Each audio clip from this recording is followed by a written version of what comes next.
আমি ঘুম থেকে অনেকক্ষণ উঠেছি, চা ফা খাওয়া হয়ে গেছে। সাত্বিক সকালে উঠে চিপস খাচ্ছে জানো। সাত্বিক একদম কথা শোনে না, আর ঘুম থেকে উঠে আর বদমাইশি।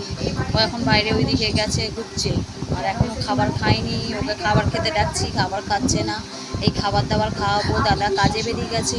খাবার দাবার খাইয়ে তারপর তোমাদের সাথে কথা হবে। সাথে কী খাবে বলো তো? এখন আজকে সুজি খাবে না, আজকে সাবু একটু মাখন দিয়ে আর দুধ দিয়ে করে দিচ্ছি, একটু চিনি দিয়ে একটু পায়েসের মতন করে দিচ্ছি, আজকে ওইটা খাবে। তারপরে খেয়ে দিয়ে নিয়ে তারপর তোমাদের সাথে আবার কথা বলবো।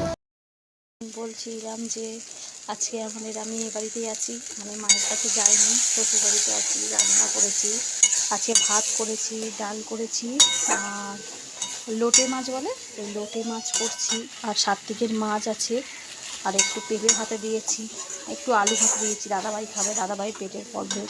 আর সেরকম কিছু রান্না করতে পারিনি সাত্বিককে নিয়ে। সাত্বিক এত বদমাইশ, কিছু রান্না করতে পারে। তাই আমার রান্না হয়ে গেছে, শুধু এই জল খেতে এসছে, একটু জলটা দিয়ে দিই। পাচ্ছ আমি কৈপুর থেকে শিবপুর বাজারে এসেছি, এসে সাত্বিককে নিয়ে এসেছি। সাত্বিক হ্যাঁ শ্রাবণ মাস পড়ে গেছে। অন্য কাচের চুড়ি আমার বোন বলছে কী পড়ছে, বলছি কাচের চুড়ি কিনেছি, সবুজ কালারে কাচের চুড়ি পরেছি। আর এসে গেছি, আর মায়ের কাছে এসেছি। সাত্বিক খেলছে, আর সুপর্ণা দাদাভাইয়ের সাথে মারপিট করছে। তো আমার খাওয়া হয়ে গেছে। আজকে আমি কি খেয়েছি বলো তো? সন্ধেবেলায় যখন আমি গেলাম সাত্বিককে নিয়ে ঘুরতে, সন্ধেবেলায় একটু খেয়েছিলাম। ঘরেতে চাউমিন করেছিলাম, মানে ম্যাগিকে করে একটু জলে গরম করে জলটা ফেলে দিয়ে ডিমকে ফাটিয়ে মানে এর মতো মশলা দিয়ে ঘরেও করেছিলাম। আর সন্ধেবেলা বেরিয়েছিলাম একটু কি খেতে, ফুচকা। সাত্বিকের জন্য একটু ফুচকা এনেছিলাম, আর আমি খেয়েছিলাম 10 টাকার ফুচকা।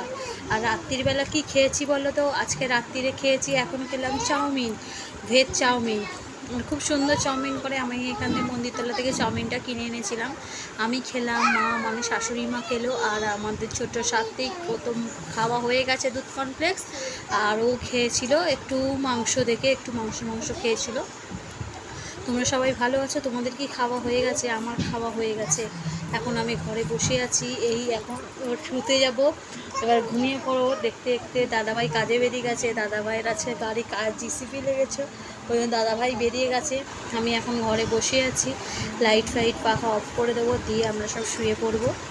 সবাইকে গুড নাইট। আমি যে ভিডিওগুলো করেছি, প্লিজ ভিডিওগুলোতে লাইক কমেন্ট শেয়ার করতে ভুলো না। আমার ভিডিওগুলোতে কমসে কম লাইক করো, কমেন্ট করে কথা বলো, আর শেয়ার করতে ভুলো না প্লিজ।